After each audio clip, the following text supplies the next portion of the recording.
Okay, John 4:4. Therefore, when the Lord knew that the Pharisees had heard that Jesus made and baptized more disciples than John, though Jesus himself did not baptize, but his disciples, he left Judea and departed again to Galilee. But he needed to go through Samaria. So he came to a city of Samaria, which is called Sychar, near the plot of ground that Jacob gave to his son Joseph. Now Jacob's well was there. Jesus, therefore, being wearied from his journey, sat thus by the well. It was about the 6th hour. A woman of Samaria came to draw water. Jesus said to her, "Give me a drink," for his disciples had gone away into the city to buy food. Then the woman of Samaria said to him, "How is it that you, being a Jew, ask a drink from me, a Samaritan woman? For Jews have no dealings with Samaritans." Jesus answered and said to her, "If you knew the gift of God and who it was who said to you, 'Give me a drink,' you would have asked him, and he would have given you living water." The woman said to him, "Sir, you have nothing to draw with, and the well is deep. Where then do you get that living water? Are you greater than our father Jacob, who gave us the well and drank from it himself, as well as his sons and his livestock?" Jesus answered and said to her, "Whoever drinks of this water will thirst again, but whoever drinks of the water that I shall give him will never thirst. But the water that I shall give him will become in him a fountain of water springing up into everlasting life." The woman said to him, "Sir, give me this water, that I may not thirst, nor come here to draw." Jesus said to her, "Go, call your husband, and come here." The woman answered and said, "I have no husband." Jesus said to her, "You have well said, 'I have no husband,' for you have had 5 husbands, and the one whom you now have is not your husband. In that you spoke truly." The woman said to him, "Sir, I perceive that you are a prophet. Our fathers worshipped on this mountain, and you Jews say that in Jerusalem is the place where one ought to worship." Jesus said to her, "Woman, believe me, the hour is coming when you will neither on this mountain nor in Jerusalem worship the Father. You worship what you do not know. We know what we worship, for salvation is of the Jews. But the hour is coming, and now is, when the true worshipers will worship the Father in spirit and truth. For the Father is seeking such to worship him.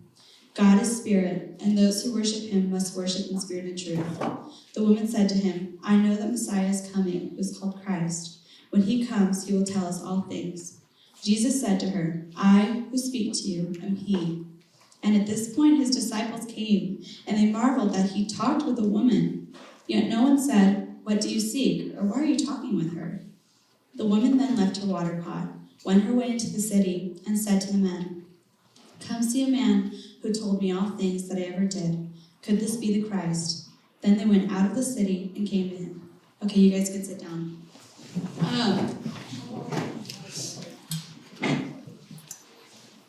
Okay. I call my teaching, "Meet Me Here at Home," because I was trying to go with the theme, and Jason said meet me here to stop. Who here wants to stay at camp for way longer? Yeah. Who's like, "I'm ready to go home"? Yeah. Okay. I was like, I just want to stay here forever. God's here. It's so beautiful. And I was like, but I really miss my dog. He's so bad, but I love him. If I could just go and pick up my dad and my brothers and my dog and then come here, I would stay here forever.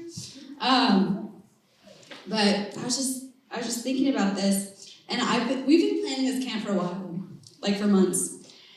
And all I've been thinking about is okay, this pray for camp, and then this is what's gonna happen at camp. And I wasn't thinking about what's gonna happen after camp. And now that we're at camp's it's coming to a close. I'm oh shoot, we're gonna have to go home. Life is still gonna go on at home. I don't have camp to plan anymore, you know? I was just thinking it's intimidating to think about going home. Because God met us here, right? God might have met you on Monday. God might have met you here on Tuesday with Jamee's teaching, or even Wednesday with Johnny, or last night. That's when God finally met you here. But I expected God to meet me here at camp. Did a lot of you guys feel that way too? Like, I'm going to camp, God's going to be there. But I think a lot of us don't know how God's going to meet us at home. You guys just lived through a pandemic, and it's crazy that I'm even saying those words. Sorry, my voice is like so shaky. I did not bring my water bottle. Most of my kids' lives were during that pandemic. My second son, Ben, he was conceived and born in a pandemic. And guys, like, that's crazy. You guys had to, your normal now is masks. Your normal now is social distancing. A lot of you guys didn't get to go to school. Thank you so much. Sorry. Sorry, guys. A lot of you guys didn't get to go to school or play your sports, to your clubs, hang out with your friends, even see your family for a long time because they might have gotten sick. But we're going back home, there's a vaccine, and it seems like the pandemic's coming to a close. And now it's like, what's our normal now? A lot of you guys have been like scarred by this. Like they were saying, anxiety now, everyone has it. If you don't have anxiety, you're the weird one. You know, if you don't have depression, you're the weird one. You're the outlier. Everyone has it. A lot of us might have lost loved ones, or just been scared. No, I hate being scared.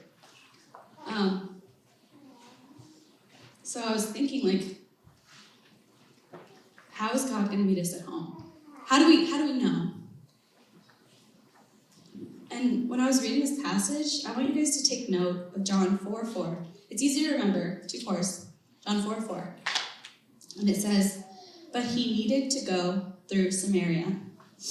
And I don't know if you caught this in like the other part of the teaching, but Jesus is a Jew, and Jews do not like Samaritans. Like, they hate them. The Samaritans weren't just, like not Jews. They were Jews who had married into other cultures, other people. So it was like they just completely rejected their own culture. So the Jews just hated them. But this passage says he needed to go through Samaria. He was going from Judea to Galilee. It wasn't on the way. He chose to go through Samaria. And the Bible doesn't just say things for no reason. Like, every word is there for a purpose. And when it says needed, the reason Jesus needed to go through Samaria is to meet this woman. So this is my first point. Jesus will meet you where you are. He wants to meet you where you are.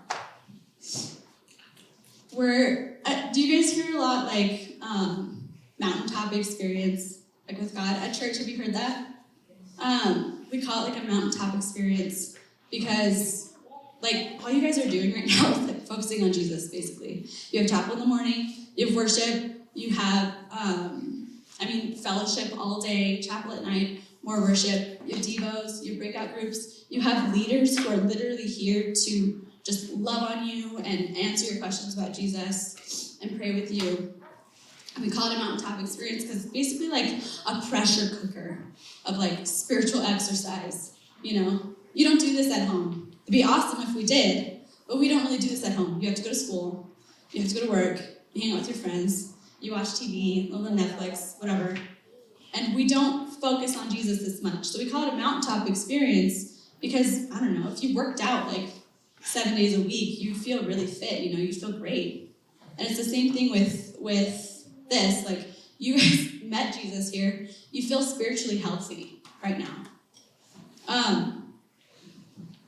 So you expect to meet Jesus here, but at home, you're like, I don't know. Like, I don't always hear Jesus in the teaching at church. Sometimes it's boring. Sometimes worship, I don't feel him at all. I don't have parents that are like reading the Bible and answering my questions. I don't have those leaders accessible to me. I just want to encourage you guys. Jesus needed to go through Samaria. He chose to go there, and he will come with you home. He's going to meet you there. He will. I'm going to get to my second point, which is Jesus doesn't conform to culture. So I'm talking to those of you who have already met Jesus here. Listen to me if you've met Jesus here. Jesus doesn't conform to culture. You're going to go home, and it's not going to be like this. And, I don't know, not just the pandemic, but our country's in a weird spot right now. It's violent, it's divisive, it's scary. And I just want you to know, Jesus doesn't conform to that. This woman, around this time in history, especially because she's a Samaritan woman, men did not talk to women in public. Women were considered inferior to men. That was their culture. And Jesus went to her, and he was at a well. It's like a public place. And he was speaking to her. And Jesus, he didn't care that she was a woman. He chose to speak to her because he loves her. I'm going to stand on a little soapbox real quick. Okay? But if you think that Jesus doesn't value women, I think a lot of us, I'm saying this because of what culture says, what the media says. It's so annoying.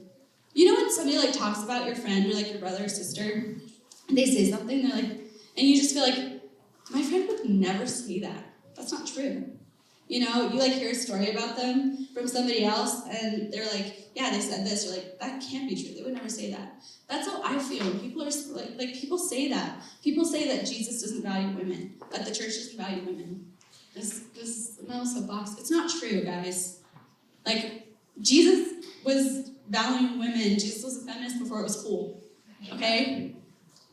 This is groundbreaking. And I don't want you to, don't listen to that. That's lies. And if you believe that, if you're just believing what people say about Jesus from media or from, I don't know, other people, do your research first. Listen to this book. This will tell you the truth about Jesus. And when you hear something and you're like, I don't know if that's true. You know Jesus. You met him here. You met him. Don't just listen to what people say about him. Especially in our culture. People hate Christians, guys. Don't just listen to it. Do your research. You know him. You know he loves you. You know? Okay, I'm going to get off the soapbox. But with the culture thing, like I was saying, being a Christian, especially today, it's not cool. And it sucks. It's cool here. We have our songs, we dance. It's really fun. There's like, I want to get this dance playlist for Jaymee. That's all Christian music that you guys are hearing, by the way. It's really fun. But, it's not cool. It's not cool to not do drugs. It's not cool to not drink. It's not cool to not smoke. But Jesus doesn't conform to culture. Who cares what's not cool? Right? You guys met him. You know what's right. Don't listen to your friends. Don't conform to peer pressure. You're going to go home. And it's not going to be like this, like I'm saying. And there's going to be people at your school. There's going to be TV shows, TikTok, whatever, telling you to do things, telling you that this is what's fun, that this is what's right. And you need to remember what's in this book, what you learned today, what you learned this week. Jesus didn't conform to culture. Don't conform. Don't listen to peer pressure. Okay. My third point, remember what he did here. Do you guys remember on Monday, Jason was talking about the Israelites, and they literally saw in front of them an ocean split. They saw it. And then a year later, they're like, why do we follow this God? He doesn't give us a house. He did here. I want to go back. You guys remember that? Okay, you didn't see an ocean split. How are you going to remember? You're going to forget. Look at me. You're going to forget. You need to write it down. You need to tell somebody. Look at me. Look at me. Don't forget.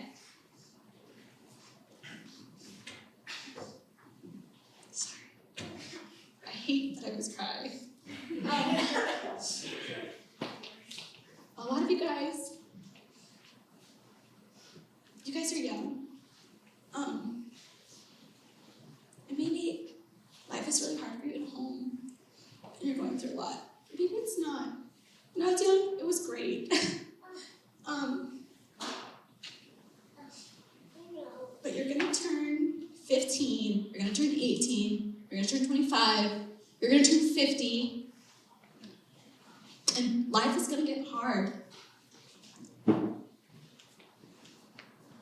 And sometimes you're not going to feel God. Sometimes he just doesn't let you feel him. I don't know why. But you're not going to feel him. You know how in worship we raise our hands? We feel his presence. Sometimes it's not that way, guys. That doesn't mean he's not there. But sometimes it's not that way. And you guys remember when John was talking about not being excited by God? Do you remember that? He said, what did he say? Something about like, you're lukewarm when you just tell God, like, I'm just not excited about you anymore. That's going to happen to you guys. And don't be like, that's never going to happen to me. No, it will. You're so young. It will. And the thing that's going to make you, you're going to think, you're going to look at the sky, and you're going to think, is God even real? You will think that. You're going to have doubts. People are going to say things, and you're going to be like, oh, I don't know about that. Maybe you're right. And the thing that's going to keep you anchored, the thing that's going to keep you holding on to God, is remembering when he met you.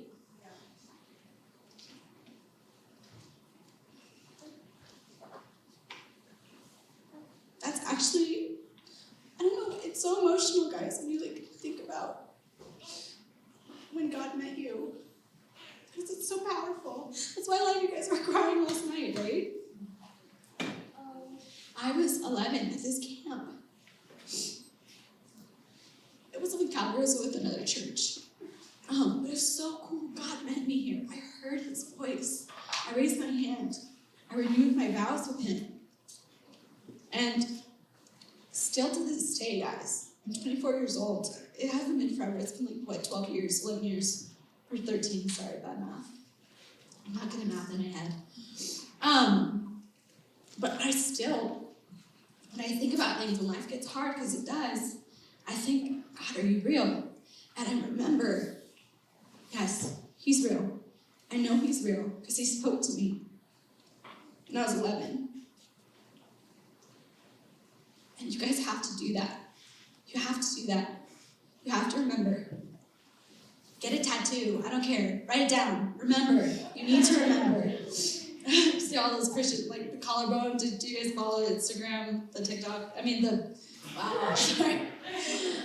The Remnant Instagram. They like posted the Philippians verse as like a collarbone.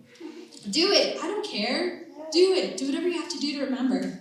Keep your journals. Write it down. If you didn't write it down, please, tonight, go to your cabin. Get a piece of paper. I have paper if you need it. Write it down. Go home. Write it in a journal. You need to remember. And then, another way, guys, to not forget is to go to church. You have to have a community behind you. There's a reason why there's youth group. Wednesdays, Saturdays, Sundays, doesn't matter what day you go. You need to go. You need to be hearing from God regularly. You need to be in your Bibles, God. You guys need to be in your Bibles. You need to be in your Bibles. You need to be praying. How are you going to keep a relationship with him if you're not talking to him? How are you going to keep a relationship with him if you're not hearing him? You're not. You're not. And I have a lot of friends. Sorry. Allergies are really bad. I have a lot of friends that I went to these camps with. I served with. That don't walk with the Lord. And I saw it. I saw them meet God. I saw it.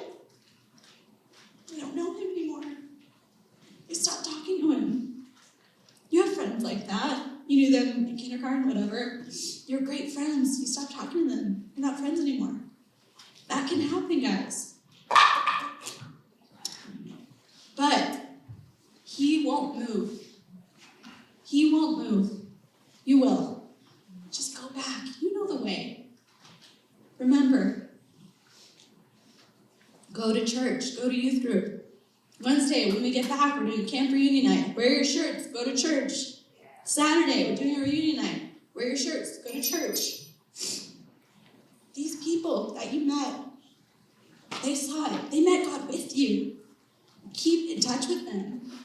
Pray with them. Talk to them.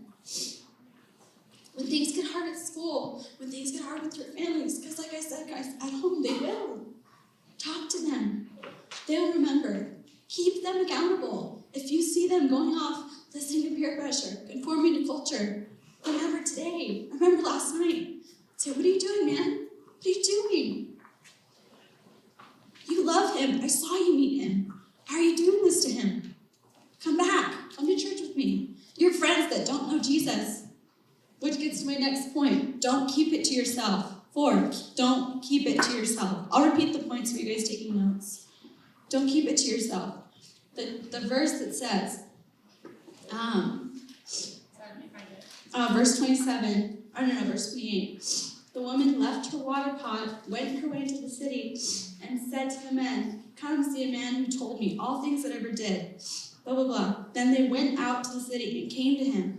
She told people, and they came. Your friends, they went through the same crap that you did. They went through the same pandemic you did. Don't you think they're desperate? Don't you think they have anxiety? Tell them. Like Melissa was saying, that poem was so convicting, my gosh. You know the truth. You know the truth. Don't keep it from your friends. You love your friends. Love is sharing Christ with them. That's what love is. Even if they think you're weird. And guys, if they're your real friends, they're going to love you still. Even if it's like opposite of their beliefs. If they're your real friends, they're going to be like, all right, even if they disagree with you. And you don't have to shove anything down people's throats. That never saves anyone. But just live it. Love them. Pray for them. Tell your friends what happened here. Because, guys, everyone wants hope. Everyone wants, whether they know it or not consciously, everyone wants Jesus. Everyone wants a relationship with God. Everyone. And you have that. Don't keep it to yourself. We have a baptism today.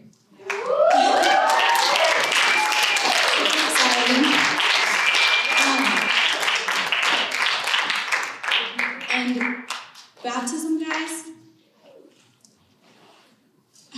it doesn't save you, right?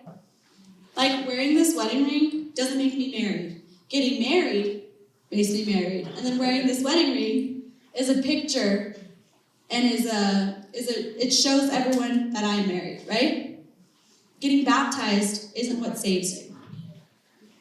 But getting baptized is a picture, and it shows everyone. It shows all of us.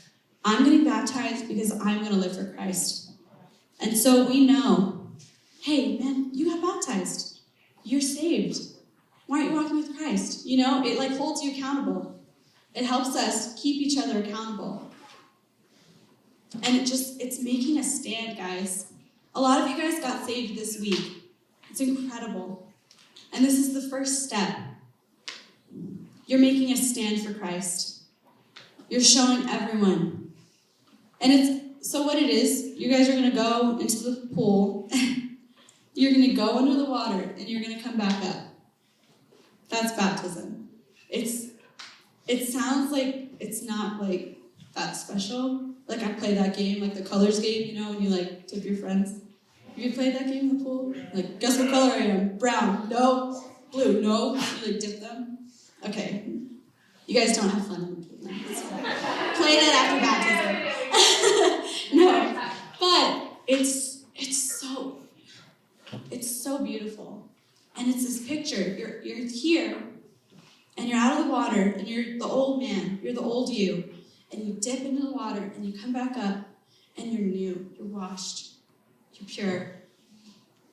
And that's the picture. And you're showing everyone that you're going to take a stance for Jesus. And it's super exciting, guys, that a lot of you guys are going to do that today. And you feel so good after. But I just want to encourage you guys, like, it doesn't end there. This story, when Jesus met this woman at the well, this is the beginning. This, for you guys, this is the beginning. This isn't the happy ending. This is the beginning. So you can go home and, guys, you could be the generation that revives our nation.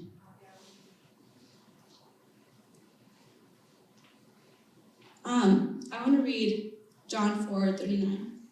And it says, many of the Samaritans of that city believed in him because of the word of the woman who testified. You guys, we met Jesus here. Let's take it home. You're going to stand up for Jesus today. You're going to get baptized. Take it home. How is it going to help anyone if you guys go back home and you don't show that you've changed? If you just go right back into the old stuff? Your parents should see a change in you. Your siblings should see a change in you. Your teachers should see a change in you. Your friends. You reflect Christ. He has this calling on your life. Dive deeper. Ask him, what do you have for me? You guys, this woman, she was married 5 times. She was living with a man. Even now in this day, where divorce is pretty much fine. Back then it was not. She was divorced 5 times. She was just living with a guy. She went to this well, it says after the 6th hour, that was noon. How many of you guys want to walk and do work outside in Tucson at noon? It's hot. No, put your jokes on. You don't. You work out at 6 a.m.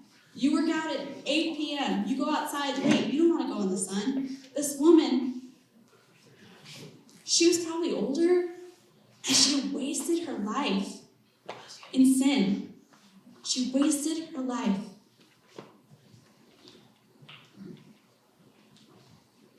You guys have the opportunity. You're so young. You met Jesus. Don't waste your life. You don't need to go through the drinking phase, the partying phase, all these things. You don't need to go through that. You don't need to go through this pain. He has so much more for you. Like Jason was saying, don't sell it for a bowl of soup.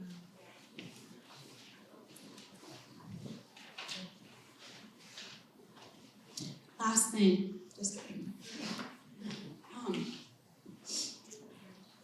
Guys, this is so, and I know this ended up being darker than I meant for it to be, but this is such an exciting time in your lives. Jesus is joy. He's peace. He's everything. You have that gift, guys. Go. Be a light. It's so exciting. You guys getting baptized, it's the best feeling. I just want you guys to I want to come home from this mountain and just, like Moses, his face was glowing. We have this opportunity, guys. It said in Acts that the disciples turned the world upside down. That could be you.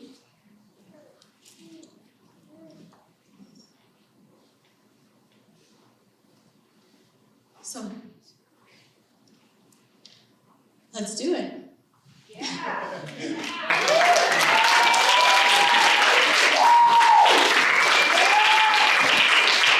Let's pray. God, I just thank you so much for everything you've shown these kids. I pray for the ones that haven't met you yet, God, that you give them an opportunity to talk to the leader, that you touch their hearts. And I pray for the ones who have been touched by you, God, that you show them their calling, that you show them what you have in store for them, that you bless them. You have so much for them, God. That you continue to pour out your love, that you continue to meet them. And I pray, God, that you give them the strength, that you give them the courage to continue to walk with you and to show their friends and to show their family and to show everyone that they're going to come in contact with, God, the love of you, that your glory radiates from their face. We love you, Lord. Amen.